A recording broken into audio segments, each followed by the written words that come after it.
इस व्लॉग में मैं आपकी मुलाकात रियल एस्टेट के कारोबार से मुंसलिक एक नौजवान से करवाने जा रहा हूँ। इस नौजवान का तल्लक कश्मीर के एक पसमानदा और दूर अफ्तादा गाँव से है। ज़रा नम हो तो ये मिट्टी बहुत जरखेज़ है साकी। ये है सरफराज अब्बास, कश्मीर के एक दूर अफ्तादा और पसमानदा गाँव रंगला से इनका तल्लक है। कश्मीर के गाँव से आने वाला ये नौजवान पाकिस्तान के शहर इस्लामाबाद में कामयाब बिजनेसमैन बन चुका है। एक शानदार मार्केटिंग कंपनी भी बना ली है। आम लोगों को सस्ते प्लाट लेने में मदद फराहम कर रहा है।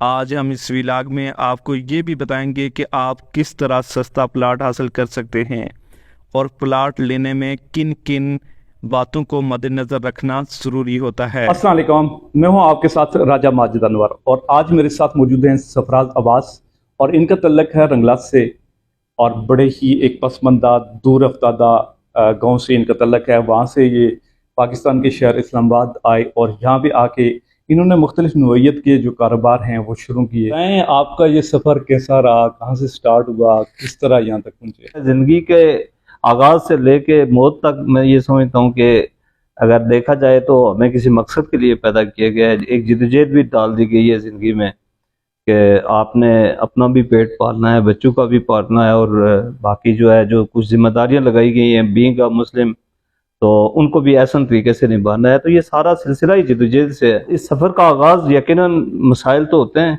जब रावलपिंडी में आए थे तो हमें आइडिया नहीं था, चूँकि हमारी कोई प्रॉपर काउंसलिंग नहीं होती, जिसकी ब्याह पे हम आके तो हमें पहले से एक डेकोरम सेट हो कि हमने ये काम करना है। तो एक आप कह दें कि किसी बच्चे को या नौजवान को जब आप एक खुले ग्राउंड में फेंक दें तो अगर बासलाहियत हुआ तो उसने वहां से कोई ना कोई काम करके निकलना है। तो हर बंदे की काम में किसी ना किसी बंदे का हाथ शामिल होता है। मैं ये समझता हूँ कि मेरे इस सफ़र में जो बुनियादी अगर कोई किरदार है तो वो वसीम उल हक अब्बास साहब हैं, जिनके साथ मैं काम भी करता हूँ। एक कॉलेज मिला, एक सपोर्ट मिली और बाकी काम खुद करना होता है। तो अल्हम्दुलिल्लाह सर, मुझे आज ये कहते हुए फ़ख्र महसूस हो रहा है कि जिस ओरालैंड मार्केटिंग में आज आप बैठे हैं, दो कंपनीज़ हैं हमारी इस वक्त। एक हमारी मार्केटिंग कंपनी है जो मुख्तलिफ प्रोजेक्ट्स जो एनओसी प्रोजेक्ट्स हैं उनके जो हमारे क्लाइंट्स हैं उन तक प्रॉपरली वो चीज़ें डिलीवर करने के लिए एक अपनी कोशिश में लगी हुई है प्रोफेशनली तौर पे। और दूसरी हमारी कंपनी है जो वो ओरा सॉफ्टलिंक के नाम से है।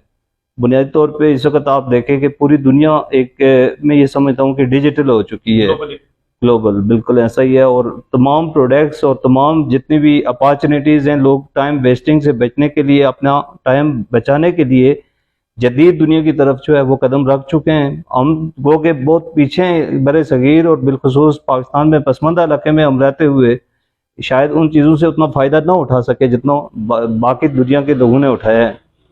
तो आईटी सेक्टर में हमने काफ़ी रेवोल्यूशंस देखी और उसकी ज़रूरत महसूस हुई कि हमारी जो कम्युनिटी है उसके सेटअप को बेहतर चलाने के लिए हमें आईटी की तरफ बढ़ना होगा। तो अल्हम्दुलिल्लाह हमारे पास बड़े अच्छे इस वक्त वेब डिज़ाइनर हैं, वेब प्रोडक्शन जितनी भी हमारी इस वक्त यहाँ पे बैठी हुई है, तो सॉफ्टवेयर इंजीनियर बैठे हुए हैं अच्छे और हाईली क्वालिफाइड लोग हमारे पास इस वक्त बैठ के सर्विसेज दे रहे हैं यहाँ पे। जो आपकी वेबसाइट, डोमेन होस्टिंग से लेके जितने भी आईटी टूल्स हैं, आपको जो रिक्वायरमेंट्स हैं इस वक्त, तो वो सॉफ्टवेयर तक हम बना के दे रहे हैं लोगों को। और इस हैसियत से कि उसकी तमाम तर रिस्पॉन्सिबिलिटी भी हम उठा रहे हैं। एक तो आप इंटरनेशनली तौर पे चीज़ें परचेज कर लेते हैं, लेकिन उसकी प्रॉपर एसओपी ना होने की वजह से, पता ना होने की वजह से वो टूल्स बाद में उनके जो है वो हाईजैक हो जाते हैं, वापस इस तरह की चीज़ें ख़राब होती हैं। तो हमारी कंपनी ये आपको एडवांटेज दे रही है कि उसके बैक एंड पे जितनी भी डेवलपमेंट होगी वो इंशाल्लाह हम फॉरएवर आपको करके देते रहेंगे। बताएं कि आप किस चीज़ की मार्केटिंग कर रहे हैं?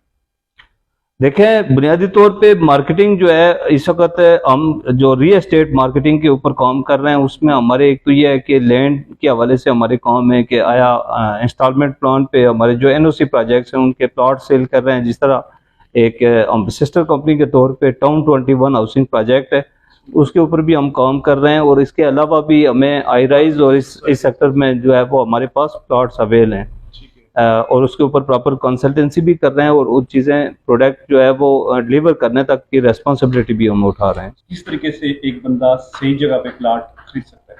असल में जो क्वेश्चन आपने रेज किया है माजिद साहब, इस वक्त सबसे बड़ा अलमिया ये है जी कि एक तो आपका मुल्की माइशत जो है वो स्टेबल नहीं है, और आप किसी भी बैंक में देखें या किसी भी जगह पे जब आप जाके पैसे इन्वेस्ट करते हैं तो आपका पैसा जो है वो डिवैल्यू हो रहा है। लेट्स सी कि आपने 1 टन सरिया जो आज से 1 साल पहले लेना था, जितनी अमाउंट का लेना था, आज बैंक से वही पैसे निकाले तो 1 टन सरिया आपको नहीं मिल रहा है। अब यहाँ पे जो बेहतर रेवोल्यूशन है वो ये है कि आप पैसा इन्वेस्ट करें किस चीज़ के ऊपर के जिसकी कीमत ऊपर ऊपर जाए। वो डेफिनेटली आपकी रियल एस्टेट इंडस्ट्री है जिसमें आपकी लैंड आ जाती है। अब लैंड में जो लिटिगेशंस आ रही हैं, जो मसाइल आ रहे हैं, उसके हवाले से ये है कि बेशुमार लोगों के साथ इस तरह के मसाइल हो जाते हैं कि उनको बाद में चीज़ डिलीवर नहीं होती। उसके लिए एक सिंपल सी बात यह है जी कि आप प्रोजेक्ट सिर्फ वो करें जिसके बारे में आपको पता हो कि अकॉर्डिंग टू एनओसी है, एनओसी के मुताबिक जो है वो काम हो रहा है, ताकि कल इंस्टीट्यूट जो है वफाकी इंस्टीट्यूट जो बने हुए हैं ये रावलपिंडी के, वो आपकी मुश्किल टाइम में फेवर कर सकें। अगर आप एनओसी प्रोजेक्ट से हट के काम कर रहे हैं तो फिर वहाँ पे लिटिगेशन डेफिनेटली होती हैं, गवर्नमेंट की प्रायोरिटीज़ भी डिफरेंट होती हैं, और जो बाद में जब बड़ी सोसाइटीज़ आ जाती हैं तो एक इलीगल सोसाइटी का वजूद ना होने की वजह से वो वहाँ पे उन लोगों के साथ फिर ज्यादती हो जाती है। 2 तरह के लोग होते हैं। एक बंदे के पास बहुत सारा पैसा है, इन्वेस्टमेंट है, तो वो तो जाके कहीं भी प्लाट खरीद सकता है। एक लो तबका होता है जिसके पास इतनी इन्वेस्टमेंट नहीं होती, कहीं बाहर ओवरसीज में काम कर रहा है या यहाँ पे छोटी मोटी जॉब कर रहा है, उसके हवाले से आपके पास किस तरह के पैकेज हैं?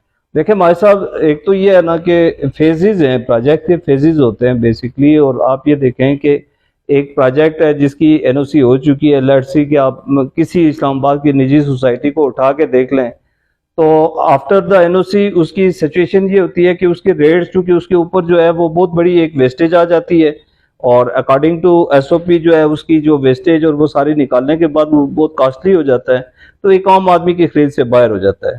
और यही सिलसिला है, अगर इब्तदाई स्टेज में उस सोसाइटी के साथ बंदा टच हो जाए तो मैं ये समझता हूँ कि जो इब्तदाई बेनिफिट्स होते हैं वो एक आम आदमी तक पहुंच जाते हैं। जिस तरह हमने टाउन 21 का जो जितना मॉड्यूल हमने डिजाइन किया है, तो उसमें हमने एक लो कास्ट कम्युनिटी को सामने रख के कि जो बिल्कुल एक डेली मैन है, जो रोजाना की बुनियाद पे काम करने वाला बंदा है, आप ये देखें जी कि 7,000 रुपये मंथली वो इंस्टॉलमेंट दे के तो वो वहाँ पे वो प्लॉट ले सकता है जो गवर्नमेंट के इदारों का अप्रूव प्रोजेक्ट होगा।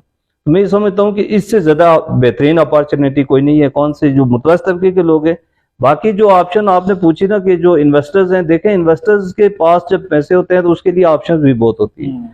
तो बुनियादी तौर पे जो रेवोल्यूशंस हैं, जो बुनियादी तौर पे हमने फैसिलिटेट करना है जिन लोगों को, वो हैं आपके आम लोग, ले मैन जिसको कहते हैं।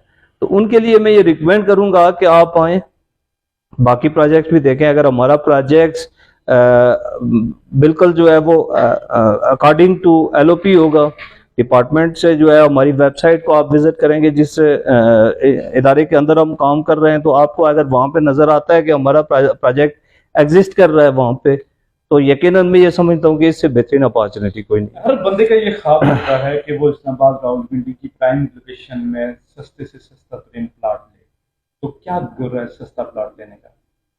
देखें सर, प्रॉपर्टी सिलेक्शन ही जो है वो सबसे इम्पॉर्टेंट चीज़ होती है जी, कि आप अपना सरमाया किसी जगह पे लगा रहे हैं तो उस सरमाए के अगेंस्ट आप जो प्रॉपर्टी सिलेक्ट कर रहे हैं तो वही आपका डिसीजन है, वही जाके कल आपको फ़ायदा देगा। तो यहाँ मैं फिर आपसे एक और चीज़ शेयर करूँगा कि आपने देखा होगा गुज़श्ता 10-11 साल से रावलपिंडी इस्लामाबाद की सोसाइटीज़ का जो मेन पैटर्न हुआ करता था वो रिंग रोड था। अब एग्जैक्ट आप आज मौके पे विजिट करें तो जो टाउन 21 प्रोजेक्ट जिस तरह हमारा जिस लोकेशन पे लगा है, वहाँ लोगों के पास बेशुमार आगे फ्यूचर में फायदे होने वाले हैं। इसकी वजह यह है कि आपकी जितनी भी ट्रांसपोर्टेशन है वो शिफ्ट हो जाएगी आपके रिंग रोड के ऊपर, और हम रिंग रोड से एग्जिस्ट कर रहे हैं इस वक्त 6 से 7 मिनट की ड्राइव पे, जो चेक वैली इंटरचेंज है। मैं ये समझता हूँ सर कि जब किसी जगह पे आप कोई प्रॉपर्टी परचेज करते हैं तो उसके आगे फीचर्स के हवाले से आप डिसाइड कर ही लेते हैं कि यहाँ मुस्तकबिल में क्या चीज़ें हैं। तो मैं ये समझता हूँ कि जितना इस वक्त आपका रवात, चेक वैली रोड और चक्री रोड, इस एरिया का फ्यूचर बहुत ब्राइट होने जा रहा है, बहुत अच्छी है। इस एरिया में आप प्रॉपर्टी खरीदें रवात से लेके चक्री रोड तक, या आपको बहुत तेजी से ऊपर जाएगी।